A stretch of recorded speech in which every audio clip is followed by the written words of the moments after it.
اعوذ باللہ من الشیطان الرجیم، بسم اللہ الرحمن الرحیم۔ محترم خواتین و حضرات، NSAIDs کے حوالے سے، درد کش ادویات کے حوالے سے جو لوگ ان کو استعمال کرتے ہیں وہ جانتے ہیں، جو لوگ تھوڑا بہت ان کے بارے میں نالج رکھتے ہیں تو آج کل ایک نئی چیز کا ذکر ہوتا ہے اور وہ ہوتا ہے جناب COX-2 انہیبیٹرز۔ سب سے پہلے COX-2 کیا ہے؟ سائیکلو آکسیجنیز یعنی COX، COX سائیکلو آکسیجنیز 1 اور سائیکلو آکسیجنیز 2، یہ باڈی میں انزائمز ہوتے ہیں اور یہ انفلیمیشن جب ہوتی ہے تو اس میں ان کا عمل دخل ہوتا ہے، اور جو انفلیمیٹری سیلز ہوتے ہیں یہ ان کو موبلائز کرتی ہیں، اور انفلیمیٹری سیلز جو ہوتے ہیں وہ جہاں پر اگر چوٹ لگی ہوتی ہے یا کہیں پہ انفلیمیشن ہے تو وہاں پر یہ جاتے ہیں۔ اچھا، جہاں پر انفلیمیشن ہوتی ہے وہاں پر جو انفلیمیٹری سیلز آتے ہیں ان کی وجہ سے ریئیکشن ہوتا ہے اور پیشنٹ میں درد کی جو کیفیات ہیں، سوجن کی جو کیفیات ہیں وہ ہو جاتی ہیں۔ اسی وجہ سے انفلیمیٹری ایریا جو ہے یا انفلیمڈ ایریا جو ہے، جہاں پر انفلیمیشن ہے تو وہاں پر درد بھی ہوتا ہے، وہاں پر سرخی بھی آ جاتی ہے، وہاں پر سوجن بھی آ جاتی ہے۔ اب ان چیزوں کو کم کرنے کے لیے مختلف قسم کے جو naan steroidal anti inflammatory drugs ہیں ان کا بھی سہارا لیا جاتا ہے، لیکن ان کی سیفٹی جو ہے گیسٹرک اس کے حوالے سے، معدے کے حوالے سے ان کی سیفٹی جو ہے وہ اس پر ایک کوسچن مارک ہے، اور اگر لمبے عرصے کے لیے اس کا استعمال کیا جائے تو یہ نقصان دہ بھی ثابت ہو سکتا ہے۔ سائیڈ ایفیکٹس کو کم سے کم سطح پر لانے کے لیے صرف جو سائیکلو آکسیجنیز 2 ہے یعنی COX-2 ہے اس کو اگر ٹارگٹ کیا جائے تو سائیکلو آکسیجنیز 2 کو اگر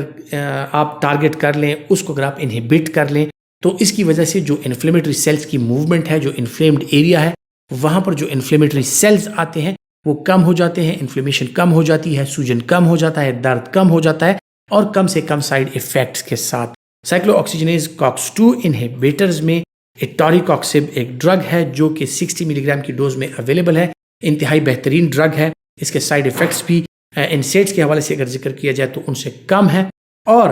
اگر دیکھا جائے تو اس کی ڈوزج جو ہے، جو اس کا میکینزم آف ایکشن ہے، اس کی ڈوزج ایسی ہے کہ کنوینینٹ ڈوز میں آپ کو ایک گولی روزانہ لینی پڑتی ہے، یعنی یہ 24 آورز تک کام کرتی ہے۔ سیویئر کنڈیشنز میں کبھی کبھار ڈاکٹر صبح شام بھی تجویز کر دیتے ہیں، لیکن جن کو کرونک ایکس اینڈ پینز ہیں، جن کو تقریباً دن کے زیادہ حصے میں درد رہتے ہیں بدن کے کچھ حصوں میں، تو ان کے لیے COX-2 انہیبیٹرز میں جو ایٹاریکاکسب ہے یہ ایک بہت اچھی ڈرگ ہے۔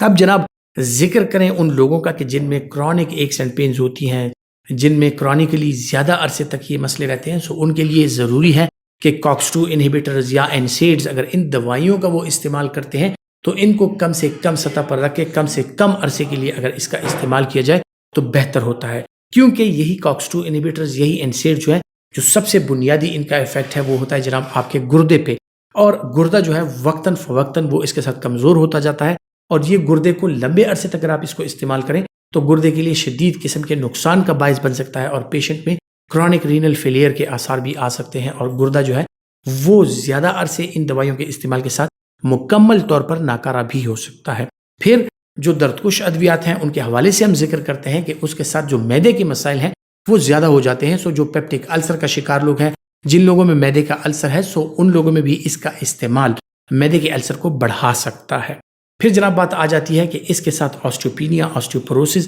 یعنی لمبے عرصے تک اگر اس کا استعمال کیا جائے تو ہڈیوں کی کمزوری جو ہے وہ اس کے ساتھ آ سکتی ہے۔ پھر جناب اس کے کامن سائیڈ ایفیکٹس میں GI سمٹمز کا میں نے ذکر کیا، اگر کچھ لوگ اس کو ہائپر سینسیٹیو ہے تو ان لوگوں میں یہ شدید قسم کی الرجک ریئیکشن کاز کر سکتا ہے، اسکن ریش آ سکتا ہے، اور کچھ لوگ جو ہیں وہ مختلف دوائیوں کو، اگر وہ ہائپر سینسیٹیو ہے، ان کو ان دوائیوں سے الرجی ہے، اگر درد کش ادویات سے الرجی ہے تو وہ COX-2 انہیبیٹرز کا استعمال بھی نہ کریں، وہ سیفر آپشنز کا استعمال کریں اپنے ڈاکٹر کے مشورے کے مطابق۔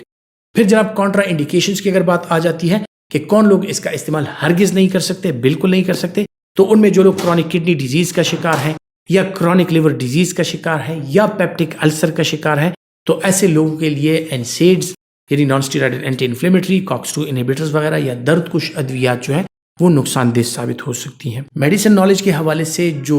معلومات ہیں میں آپ کے ساتھ شیئر کرتا ہوں، امید کرتا ہوں کہ اس کے ساتھ آپ کی جو نالج ہے وہ بڑھے گی۔